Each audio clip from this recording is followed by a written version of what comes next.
Hello students, मैं Aryan Thakur Hollywood coaching से।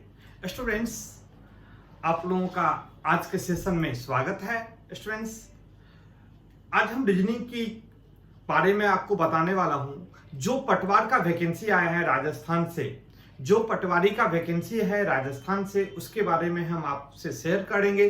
जो उसकी तैयारी कैसे होना चाहिए, रीजनिंग का स्ट्रेटजी क्या होगा आपके पेपर के लिए, आप उसको किस तरह से पेपर में सॉल्व करेंगे जो आपके टाइम से पहले टोटल क्वेश्चन बन जाए, मेरा कॉन्सेप्ट क्या होगा पढ़ाने का। आज बहुत कुछ आपके बारे में, मतलब उस एग्जाम के बारे में आपके साथ हम शेयर करने आए हैं। तो स्टूडेंट्स, सबसे पहले हम बात करेंगे जो अभी नेचुरली जो हमारा कोरोना का टाइम में ये पटवार का वैकेंसी है, वो हमारे लिए एक मतलब समझो जो मरा हुआ व्यक्ति में एक जान ला देता है कोई एक बूंद पानी, उसी तरह से है। तो इसीलिए मैंने एक लाइन भी आपके लिए मैंने शेयर करना चाहता हूं। ये लाइन आपके लिए मैं यहां से लिया हूं, जो आज मुश्किल है पर कल बेहतर होगा, बस तुम उम्मीद मत छोड़ना।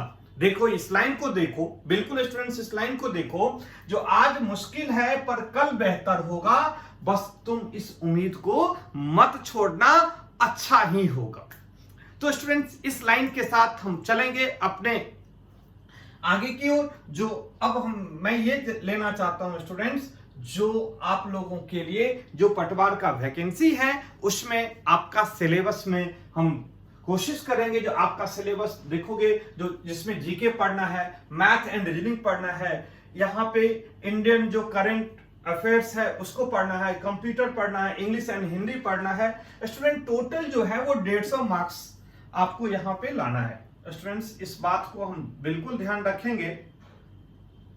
जो यहाँ पे जो टोटल जो है वो 150 क्वेश्चंस होंगे, 300 मार्क्स का होगा। मतलब आपको ये पता है जो एक क्वेश्चंस हमेशा 2 नंबर के होंगे, तभी तो ये डबल आपका मार्क्स मिल रहा है और नंबर ऑफ क्वेश्चंस 150 मिल रहे हैं। तो अलग अलग में अलग अलग क्वेश्चंस मिल रहे हैं। अगर आप ध्यान से देखना चाहोगे स्टूडेंट्स, बिल्कुल ध्यान से देख सकते हो। जो सब्जेक्ट का नाम भी दिया गया है, जीके है 30 question 60 marks, math and reasoning 45 question 90 marks, Indian जो जीके करंट अफेयर्स है 38 question 76 marks, computer 15 question 30 marks, English और हिंदी 20 क्वेश्चन 44 मार्क्स। जो टोटल जो है वो 150 क्वेश्चंस होंगे और 300 मार्क्स का होगा। लेकिन स्टूडेंट्स, इसमें नेगेटिव है, 1/3 नेगेटिव है। बिल्कुल इस बात पे जब हम क्वेश्चंस करेंगे तो इस बात पे हमेशा ध्यान रखेंगे, जो इसमें 1/3 नेगेटिव दिया गया है, जिससे हमारा क्या होगा, जो हम जब भी क्वेश्चन सॉल्व करने की कोशिश करेंगे तो हम उसी बेस पे हम क्वेश्चन को सॉल्व करेंगे। ठीक है स्टूडेंट्स, अब हम चलते हैं आगे की ओर।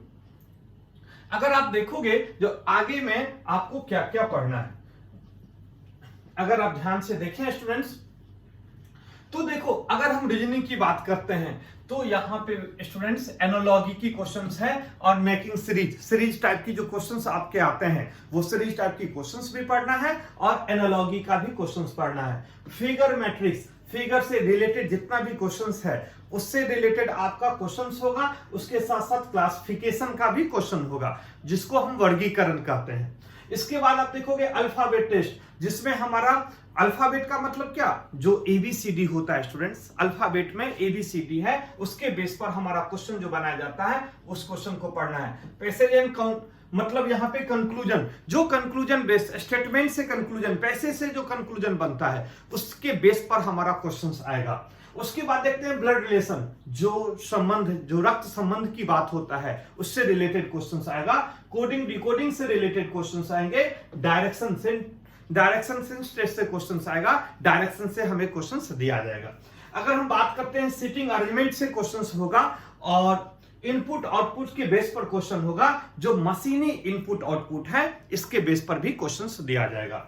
अगर हम बात करते हैं नंबर रैंकिंग, तो नंबर रैंकिंग जो लेफ्ट राइट होता है ना, जो एक स्टूडेंट है जो 3rd से इतना रैंक पर है, 4th से इतना रैंक पर है, दोनों के बीच में इतना स्टूडेंट बैठा हुआ है, तो अब बताओ जो उसका रैंक अगर हम चेंज कर देते हैं तो अगला क्वेश्चन उसका आंसर क्या होगा। उसी के साथ साथ अब आ रहा है टाइम, यहाँ पे स्क्वायर। जो टाइम स्क्वायर का मतलब यहाँ पे क्या दिया है, बहुत सारे स्टूडेंट्स को कंफ्यूजन है, जिसमें क्लॉक टाइम से रिलेटेड है, कैलेंडर टाइम से रिलेटेड है, डेज टाइम से रिलेटेड है, उससे रिलेटेड क्वेश्चंस आएंगे।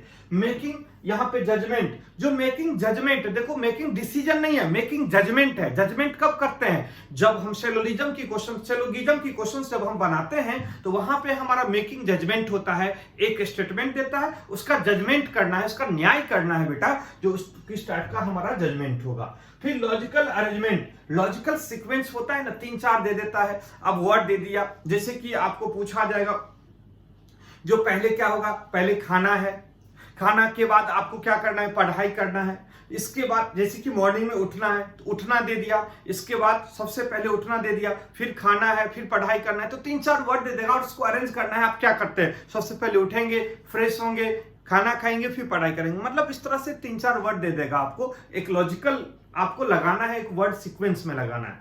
उसी तरह से यहां पर मिसिंग कैरेक्टर, जो मिसिंग कैरेक्टर होता है ना, जैसे मिसिंग, फाइंडिंग मिसिंग वन है, लुप्त पदों को ज्ञात करें, इससे रिलेटेड क्वेश्चन स्टूडेंट होंगे। फिर मैथमेटिकल ऑपरेशन से रिलेटेड क्वेश्चंस आपको पूछा जाएगा। तो इतना आपको क्वेश्चंस करना है रीजनिंग में। इसके अलावा फिर मैथ में भी है, तो मैथ वाले सर अपना सिलेबस आपको निश्चित रूप से गाइड करेंगे स्टूडेंट्स। अगर हम बात करते हैं स्टूडेंट्स, अगर हम ध्यान से देखें आगे की ओर, तो अब हम ये कोशिश करेंगे कि किस टाइप की क्वेश्चंस हमें यहां पे दिया जाएगा, किस टाइप की क्वेश्चंस हमें पूछा जाता है। अगर हम सीरीज की बात करते हैं, जो सीरीज में किस टाइप की क्वेश्चंस आता है स्टूडेंट्स, तो अगर हम बात करें इसका सीरीज क्या बनेगा। अब देखो, इस सीरीज को एक बार आप देख लेना, इस सीरीज से देखते ही आपको बहुत ज्यादा लगेगा कि भाई कितना हमें टफ क्वेश्चन है, लेकिन देखने में टफ लगता है। कॉन्सेप्ट अगर समझ में आ जाएगा तो ये बिल्कुल इजी हो जाएगा। तो अब मैं आपको इतना बेस्ट कॉन्सेप्ट से पढ़ाने वाला हूं जो आपको, मतलब जब हमारी क्लासें लेंगे तो आपको पता चलेगा। तो पहले मैं 2-4 क्वेश्चंस को दिखाता हूं। यहां पे देखो, ये स्क्वायर है 14 का, ये 13 का, लेकिन आगे स्क्वायर नहीं है, आगे स्क्वायर नहीं है। तो स्टूडेंट्स यहां पे देखेंगे, अगर 13 का स्क्वायर कितना होता है, अगर हम 13 का स्क्वायर कितना होगा बेटा, 13 का स्क्वायर 169 होगा। यहां पे 13 का स्क्वायर कितना होगा, 169 होगा, प्लस 1 करेंगे, यहां पे 13 का स्क्वायर, ठीक है ना। इसके बाद देखोगे 13 का स्क्वायर 169 है, 169 को क्या किया है बेटा, एक मिनट,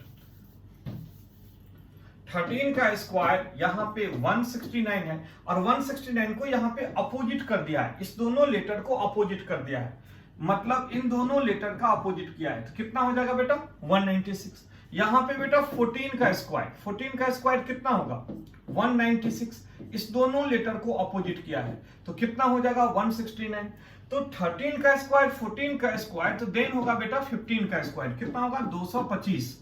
225 को अगर हम इंटरचेंज करते हैं लास्ट के दो लेटर, तो कितना हो जाएगा 252। उसी तरह से 16 का स्क्वायर कितना बेटा 256, 256। अगर हम आपस में इसको चेंज करेंगे तो 265। तो आगे क्या होगा बेटा 17 का स्क्वायर कितना होता है 289, और आपस में इसको इंटरचेंज करेंगे तो क्या होगा 298, क्या होगा बेटा 298। आंसर क्या होगा बी नंबर, आंसर क्या होगा बेटा बी नंबर, देख रहे हो। तो इस टाइप की क्वेश्चंस हमें करना होता है। इसकी जो हमारा बिल्कुल इसका जो हमारा लॉजिक होगा वो हम आपके साथ चलेंगे और इस तरह से हम आपको क्लियर करवाएंगे जिससे आपको कोई तरह का परेशानी नहीं हो।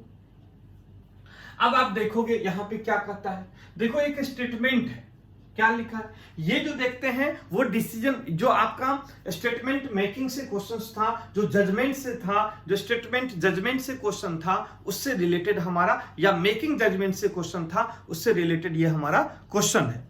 अगर आप इस क्वेश्चन पे ध्यान देंगे तो यहां पे क्वेश्चन क्या है, लिखा है no America is China. Hindi में पढ़ोगे तो लिखा है कोई अमेरिका चीन नहीं है, कोई अमेरिका चीन नहीं है।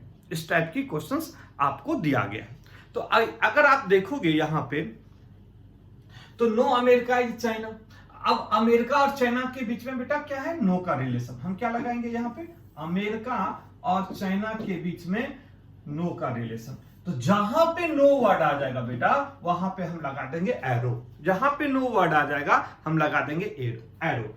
फिर कहता है नो इंडिया इज चाइना, कहता है कोई इंडिया चीन नहीं है, तो इंडिया और चाइना के बीच में हम नो का रिलेशन लगा देंगे। देखो इंडिया और चाइना के बीच में हमने नो का रिलेशन लगा दिया।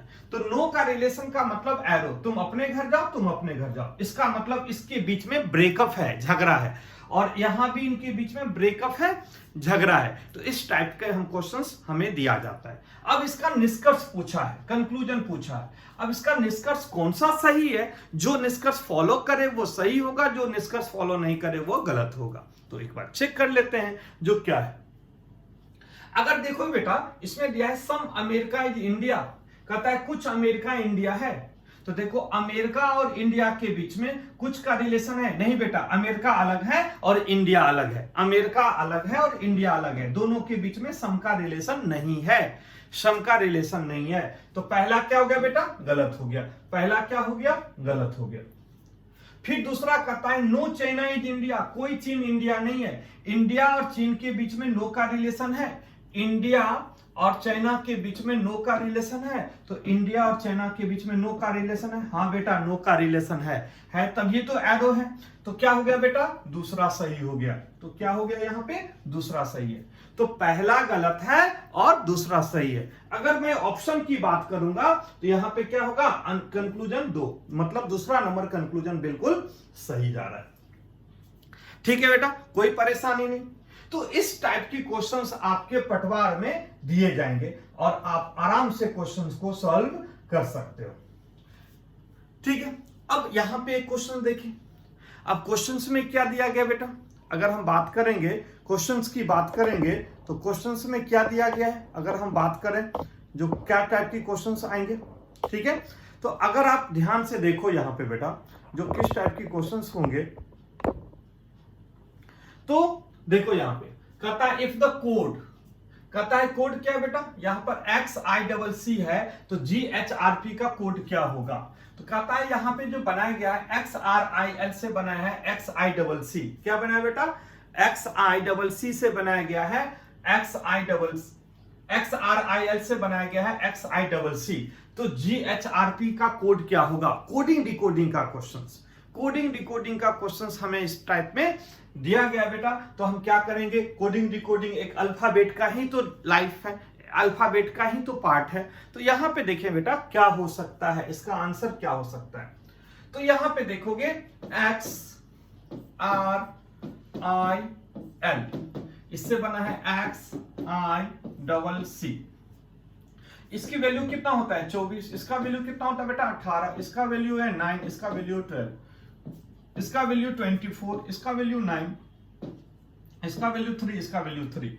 अगर आप ध्यान से देखोगे, अगर आप ध्यान से देखोगे तो देखो यहां पे 24 का 24 है तो सेम है, 18 का 9 है तो आधा है, 9 का 3 है और 12 का 3 है। इसका मतलब बेटा यहां पे डिवाइड किया गया है। कैसे?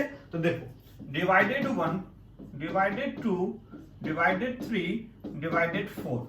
अगर 24 को 1 से डिवाइड करेंगे 24, 18 को 2 से डिवाइड करेंगे 9, 9 को 3 से डिवाइड करेंगे 3, 12 को 4 से डिवाइड करेंगे तो 3।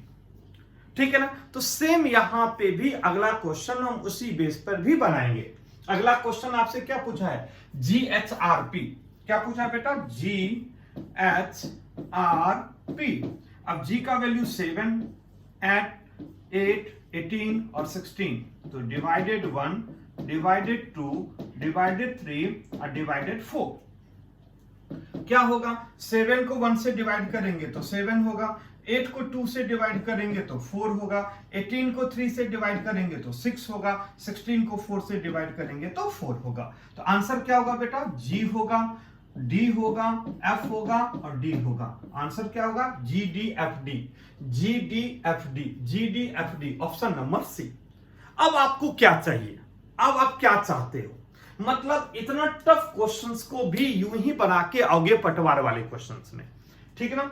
तो आपके लिए बहुत ही इजी आने वाला कॉन्सेप्ट है, जो अगर आप यहां से अगर क्लास, जैसे क्लास आपका हो गया बेटा, तो ऐसे ही क्लास आप आराम से ले सकते हैं।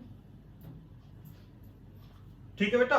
तो इस टाइप की क्वेश्चंस आपके पेपर में दिया जाता है और इस टाइप की क्वेश्चंस आप पेपर से बना सकते हो।